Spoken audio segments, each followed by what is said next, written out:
नमस्ते दोस्तों।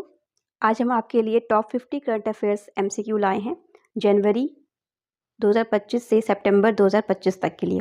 आइए शुरू करते हैं। भारत की पहली फीफा टैलेंट एकेडमी लड़कियों के लिए कहाँ स्थापित की जाएगी? इसका आंसर है हैदराबाद, तेलंगाना में। अखिल भारतीय फुटबॉल महासंघ AIFF और तेलंगाना सरकार के बीच हुए समझौते MOU के तहत हैदराबाद में पहली फीफा टैलेंट एकेडमी लड़कियों के लिए स्थापित की जाएगी।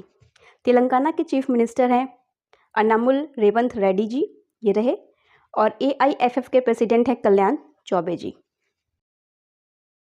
हाल ही में फ्रांस ने किस देश या क्षेत्र के साथ ऐतिहासिक समझौता किया है ताकि उसे फ्रांसीसी गणराज्य के भीतर नया राज्य, न्यू स्टेट की मान्यता दी जा सके?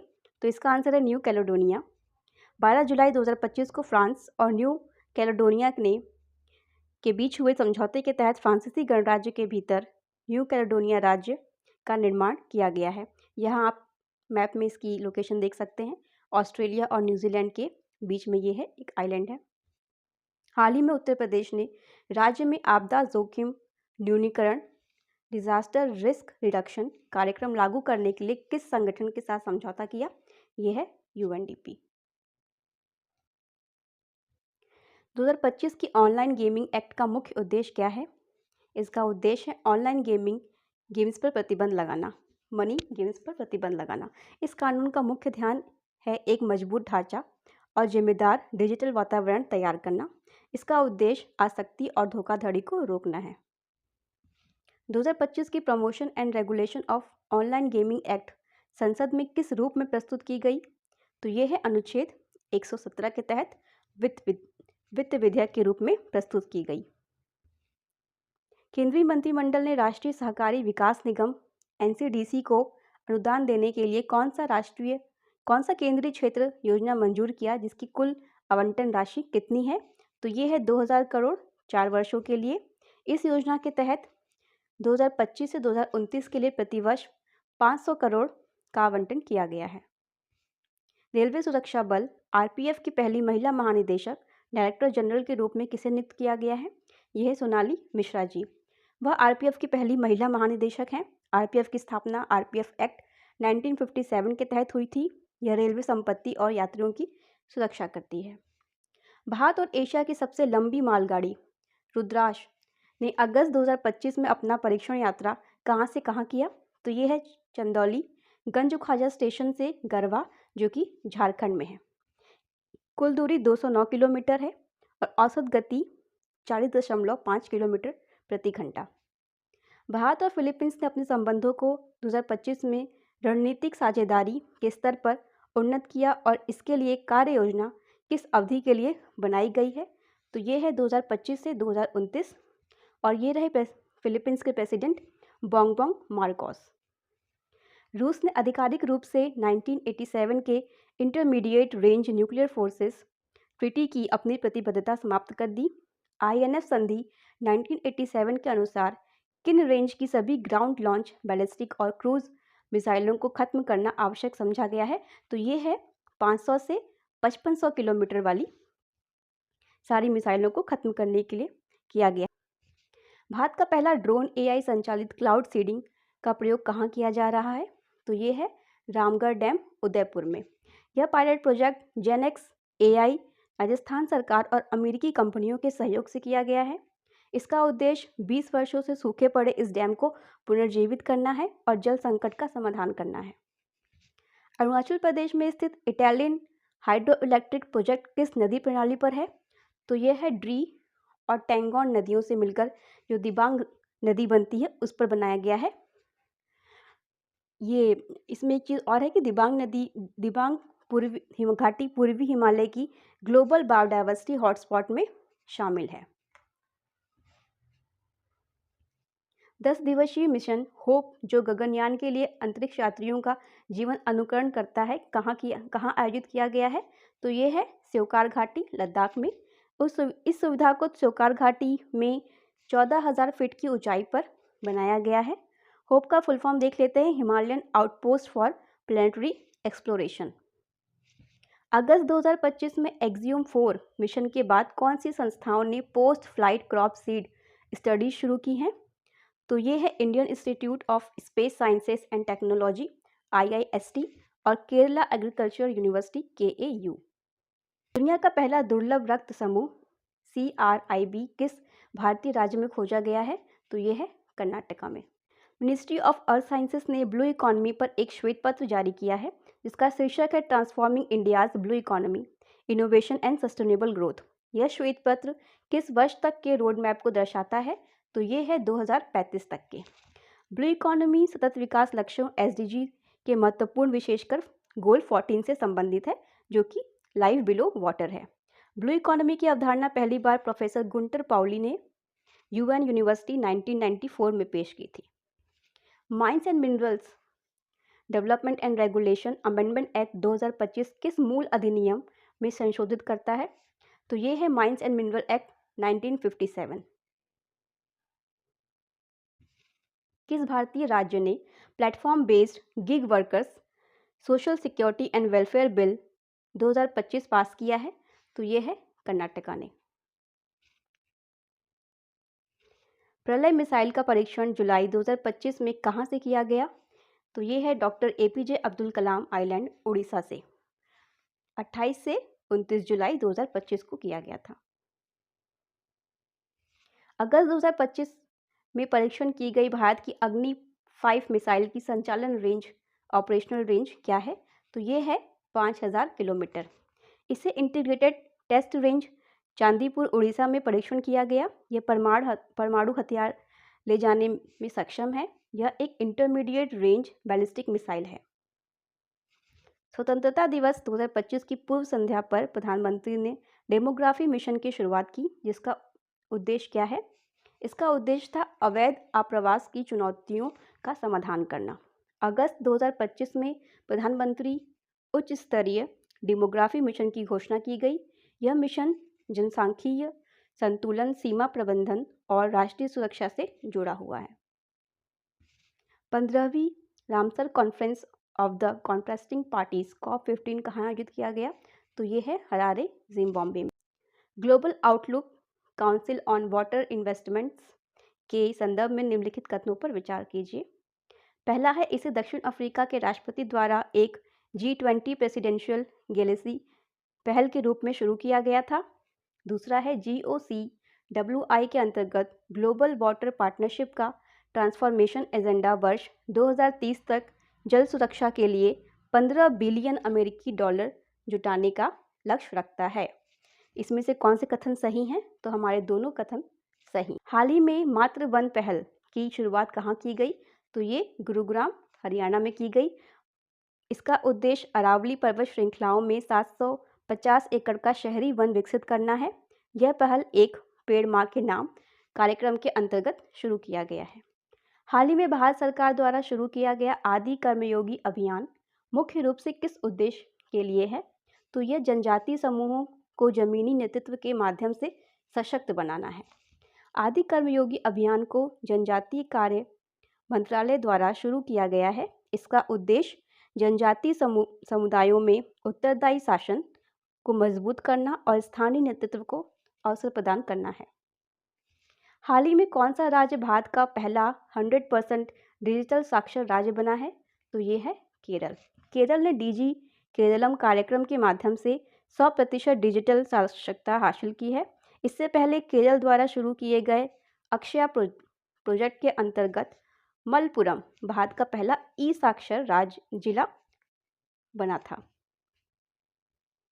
भारत की पहली पूर्णतः स्वदेशी वाणिज्यिक पृथ्वी अवलोकन उपग्रह प्रणाली यानी कि अर्थ ऑब्जर्वेशन सैटेलाइट सिस्टम का निर्माण कौन करेगा? तो ये है पिक्सल स्पेस इंडिया नेतृत्व राज समूह और ये PPP मॉडल के तहत है। यह भारत की पहली स्वदेशी वाणिज्यिक पृथ्वी अवलोकन उपग्रह प्रणाली है का निर्माण करेगी और यह पूर्णतः PP मॉडल के अंतर्गत है। हाल ही में केंद्रीय स्वास्थ्य मंत्रालय ने श्रेष्ठ पहल शुरू की। यह किससे संबंधित है? यह राज्य औषधि नियामक प्रणालियों का मूल्यांकन करता है और उसे सुदृढ़ीकरण करता है। श्रेष्ठ का फुल फॉर्म देख लें तो state health regulatory excellence index है। इसे केंद्रीय औषधि मानक नियंत्रण संगठन यानी कि central drugs standard control organisation द्वारा प्रस्तावित किया गया है। इसका उद्देश्य राज्य औषधि नियामक प्रणालियों का बेंचमार्क तैयार करना और उन्हें मजबूत करना है। हाल ही में गोस्वामी तुलसीदास जी की 500वीं जयंती चित्रकूट में मनाई गई। गोस्वामी तुलसीदास जी के संबंध में निम्नलिखित कथनों पर विचार कीजिए। पहला, उनका जन्म उत्तर प्रदेश के बांदा जिले के राजापुर गांव में हुआ था। दूसरा, उनका वास्तविक नाम रामबोला दुबे था और उनके गुरु का नाम नरहरिदास जी थे। इसमें से कौन से कथन सही हैं? तो उपयुक्त तीनों कथन हमारे सही हैं। जन्म स्थान इनका राजापुर गांव है। वास्तविक नाम रामबोला दुबे, पिता का नाम आत्माराम और माता देवी हुलसी था। गुरुजी का नाम श्री नरहरिदास जी था। उनकी रचना रामचरितमानस को यूनेस्को के memory of the world Asia Pacific regional register में शामिल किया गया है। State of the world population report 2025 के संदर्भ में निम्नलिखित कथनों पर विचार कीजिए। पहला, भारत की जनसंख्या लगभग 40 वर्षों बाद घटने से पहले 170 करोड़ तक पहुंचने का अनुमान है। भारत की कुल प्रजनन दर टोटल फर्टिलिटी रेट 2.1 के प्रतिस्थापन स्तर के ऊपर बढ़ जाएगी। सही कथन कौन कौन से हैं? तो केवल एक, पहला कथन ही हमारा सही है। अनुमान है कि भारत की जनसंख्या 40 वर्षों बाद घटने से पहले 170 करोड़ तक पहुंच जाएगी। भारत की कुल प्रजनन दर 1.9 है, जो कि प्रतिस्थापन स्तर 2.1 से कम है। यह रिपोर्ट संयुक्त राष्ट्र जनसंख्या कोष UNFPA द्वारा प्रतिवर्ष प्रकाशित की जाती है। अप्रैल 2025 में भारत की जनसंख्या का अनुमान 146.39 करोड़ लगाया गया था। जुलाई 2025 में भारत और ब्रिटेन के बीच हस्ताक्षरित फ्री ट्रेड एग्रीमेंट को आधिकारिक रूप से क्या कहा जाता है? इसे व्यापक आर्थिक और व्यापार समझौता जाता है। हाल ही में किस देश ने मतदान की आयु को 18 से 16 वर्ष कर दिया है? तो ये है यूके, यूनाइटेड किंगडम। भारत की पहली स्वदेशी विकसित रनवे रबर रिमूवल मशीन कहाँ स्थापित की गई है? तो ये है नोएडा अंतर्राष्ट्रीय हवाई अड्डा। मध्य प्रदेश ने सांस्कृतिक और पर्यटन सहयोग को बढ़ावा देने के लिए किस देश के साथ त्रिपक्षीय MOU पर हस्ताक्षर किए हैं? तो ये है France. Project 17A P17A frigates कहाँ बनाए जा रहे हैं? तो यह मुंबई में मझगांव डाक शिप बिल्डर्स लिमिटेड और कोलकाता में garden reach ship builders and engineers द्वारा बनाए जा रहे हैं। प्रोजेक्ट 17A भारतीय नौसेना के लिए उन्नत स्टील्थ क्षमताओं वाले नीलगिरी श्रेणी के 7 स्टील्थ फ्रिगेट्स बनाने की एक पहल है। इसका लक्ष्य भारतीय नौसेना के समुद्री युद्धपोत क्षमता को मजबूत करना और इसमें कम रडार और इंफ्रारेड हस्ताक्षर के साथ बहुमशीन क्षमताएं शामिल हैं। फ्रिगेट्स क्या होते हैं? फ्रिगेट्स मध्यम आकार के युद्धपोत होते हैं जो गति और फुर्ती के लिए डिज़ाइन किए जाते हैं और इनका मुख्य काम अन्य जहाज़ों की सुरक्षा करना है, खासकर पनडुब्बियों की। हाल ही में भारत ने कोर्ट ऑफ आर्बिट्रेशन द्वारा दिए गए सप्लीमेंटल अवार्ड को अस्वीकार कर दिया। यह किस जल विद्युत परियोजना से संबंधित था? तो यह है किशनगंगा और रटले। यह अवार्ड किशनगंगा और रटले परियोजनाओं से संबंधित था, जिसे भारत ने अस्वीकार कर दिया। ये दोनों परियोजनाएं जम्मू कश्मीर की नदियों पर स्थित है और भारत पाकिस्तान के बीच इंडस वाटर ट्रीटी, जो कि 1960 में हुई थी, के तहत बार बार विवाद का विषय रही है। भारत ने अवार्ड को अस्वीकार करते हुए इसे गंभीर उल्लंघन बताया। इंडस वाटर ट्रीटी को 1960 में विश्व बैंक द्वारा मध्यस्थता के तहत बनाया गया था, जो इंडस बेसिन के पानी का भारत और पाकिस्तान के बीच वितरण करती है। श्री जगदीप धनखड़ जी, जिन्होंने हाल ही में इस्तीफा दे दिया, वो थे भारत के 14वें उपराष्ट्रपति। भारत के उपराष्ट्रपति राज्यसभा के पदेन सभापति होते हैं अनुच्छेद 64 के तहत। उपराष्ट्रपति अपना त्यागपत्र राष्ट्रपति को लिखकर देते हैं और अभी करंट में हमारे उपराष्ट्रपति हैं श्री CP राधाकृष्णन जी। बीमा नियामक एवं विकास प्राधिकरण के नए अध्यक्ष के रूप में किसे नियुक्त किया गया है? तो ये है अजय सेठ। इसका फुल फॉर्म होता है insurance regulatory and development authority of India. किस भारतीय अमेरिकी जो मूल रूप से मुरादाबाद से हैं और एप्पल का नया मुख्य परिचालन अधिकारी COO नियुक्त किया गया है? तो ये है सबीर खान। स्वच्छ सर्वेक्षण पुरस्कार 24-25 में 10 लाख प्लस जनसंख्या श्रेणी की सुपर स्वच्छ लीग सिटीज़ में शीर्ष स्थान पर कौन सा शहर है? तो ये है इंदौर। लैंगिक समानता और लिंग चयन सेक्स सिलेक्शन के खिलाफ कार्य हेतु संयुक्त राष्ट्र जनसंख्या पुरस्कार यूनाइटेड नेशंस पॉपुलेशन प्राइज 2025 से किसे सम्मानित किया गया है? तो ये है वर्षा देशपांडे जी। वर्षा देशपांडे जो महाराष्ट्र के दलित महिला विकास मंडल की सचिव हैं, जिनको यह पुरस्कार मिला है। संयुक्त राष्ट्र जनसंख्या पुरस्कार उन व्यक्ति या संगठनों को दिया जाता है जिन्होंने जनसंख्या और प्रजनन स्वास्थ्य पॉपुलेशन एंड रिप्रोडक्टिव हेल्थ के क्षेत्र में महत्वपूर्ण योगदान दिया है। यह पुरस्कार 1981 से दिया जा रहा है। संस्मरण the one cricket my life and more किसके द्वारा लिखा गया है? यह है शिखर धवन जी के द्वारा लिखा गया है। कुछ संबंधित और बुक्स देख लेते हैं, जैसे कि कपिल देव द्वारा लिखा गया था straight from the heart, Sachin Tendulkar का है प्लेइंग इट माई वे, और सौरव गांगुली जी ने लिखा है a century is not enough. किस देश ने 2025 में भारत के यूनिफाइड पेमेंट इंटरफेस यूपीआई को अपनाने वाला कैरिबियन देश का पहला देश बनने का गौरव प्राप्त किया है? ये है त्रिनिदाद और टोबैगो। ये रहा। इसके अलावा जो और देश हैं उसमें सिंगापुर, यूएई, फ्रांस और आदि देश हैं। हाल ही में समाचारों में आया शब्द गिरमिटिया किसके लिए प्रयुक्त होता है? यह ब्रिटिश उपनिवेशों में 1833 के बाद भेजे गए भारतीय गिरमिट मजदूर हैं। गिरमिटिया शब्द जो होता है वो गिरमिट से लिया गया है। यह भारतीय मजदूर 1833 के स्लेवरी एबोलिशन एक्ट के बाद फिजी, मॉरिशस, त्रिनिदाद आदि उपनिवेशों में भेजे गए थे। हाल ही में प्रधानमंत्री ने त्रिनिदाद यात्रा पर घोषणा की कि भारत विश्व गिरमिटिया सम्मेलन आयोजित करेगा और एक गिरमिटिया समुदाय डेटाबेस भी बनाएगा। Kaladan multi modal transit transport project किस वर्ष तक चालू होने की उम्मीद है? तो ये है 2027 तक। केंद्र सरकार ने घोषणा की है कि यह प्रोजेक्ट 2027 तक पूरा होकर चालू हो जाएगा। यह प्रोजेक्ट भारत और म्यांमार की संयुक्त पहल है, यहाँ आप देख सकते हैं। इससे एक्ट ईस्ट पॉलिसी को मजबूती मिलेगी और भारत की सिलीगुड़ी जो कॉरिडोर है उस पर निर्भरता कम होगी। ग्लोबल पीस इंडेक्स जीपीआई 2025 के संदर्भ में निम्नलिखित कथनों पर विचार कीजिए। भारत को इस सूचकांक में 105वां स्थान मिला। ग्लोबल पीस इंडेक्स 2025 को institute for economics and peace IEP द्वारा जारी किया जाता है। सही कथन इसमें कौन से हैं? तो हमारा दूसरा हमारा कथन जो है वो सही है। भारत की रैंक 115वीं रही, न कि 105, और 2024 में 116वीं थी।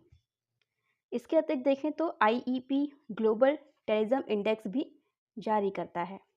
आइसलैंड सबसे शांतिपूर्ण देश रहा और सबसे लास्ट में रूस था 163 स्थान के साथ। सक्षम 3000 हाल ही में समाचारों में रहा। ये क्या है? यह एक उच्च क्षमता वाला स्विच कम राउटर इसे C.DOT ने विकसित किया है। इसकी क्षमता 25.6 TBPS है। इसे data centres, 5G, 6G network, AI और क्लाउड इंफ्रास्ट्रक्चर के लिए डिज़ाइन किया गया है। भारतीय वायुसेना सितंबर 2025 में शामिल MiG-21 स्क्वाड्रन को औपचारिक रूप से कहां से सेवा मुक्त करेगी? ये है चंडीगढ़ एयरबेस से। आधिकारिक सेवा मुक्ति समारोह 19 सितंबर 2025 को चंडीगढ़ में आयोजित होगा। भारत ने 1963 से अब तक 700 से अधिक MiG-21 विमान खरीदे। MiG-21 एक सिंगल इंजन लड़ाकू विमान है जिसे फ्लाइंग कॉफिन भी कहा जाता है। खेलो इंडिया नीति 2025 के संदर्भ में विचार कीजिए। पहला कथन है इसे 1 जुलाई 2025 को केंद्रीय मंत्रिमंडल ने मंजूरी दी। इस नीति ने राष्ट्रीय खेल नीति 2011 का स्थान लिया। तो इसमें सही कथन हमारा पहला है। यह नीति 1 जुलाई 2025 को मंजूर हुई। इसने 2001 की नीति का स्थान लिया, न कि 2011 की। इसका उद्देश्य देखें तो भारत को वैश्विक स्पोर्टिंग हब बनाना है। 2036 ओलंपिक में उत्कृष्ट प्रदर्शन हेतु लक्ष्य निर्धारित किया गया है। भारत की पहली राष्ट्रीय खेल नीति 1984 में आई थी। वी.एस. अच्युतानंद, जिनका 2025 में 101 वर्ष की आयु में निधन हो गया, वो किस क्षेत्र से संबंधित थे? तो वो थे राजनीति से। वे सीपीआई एम के वरिष्ठ नेता और केरल के पूर्व मुख्यमंत्री रहे हैं 2006 से 2011 तक। भारत के सबसे वरिष्ठ और प्रभावशाली वामपंथी नेताओं में गिने जाते थे। दोस्तों, ये आज 50 क्वेश्चन हमने आज कंप्लीट किए हैं। उम्मीद करती हूँ आपको वीडियो हेल्पफुल लगी होगी। वीडियो अगर हेल्पफुल लगी है तो प्लीज़ चैनल को सब्सक्राइब करिएगा और वीडियो को लाइक करिएगा। मिलते हैं अगले वीडियो में, तब तक के लिए थैंक यू।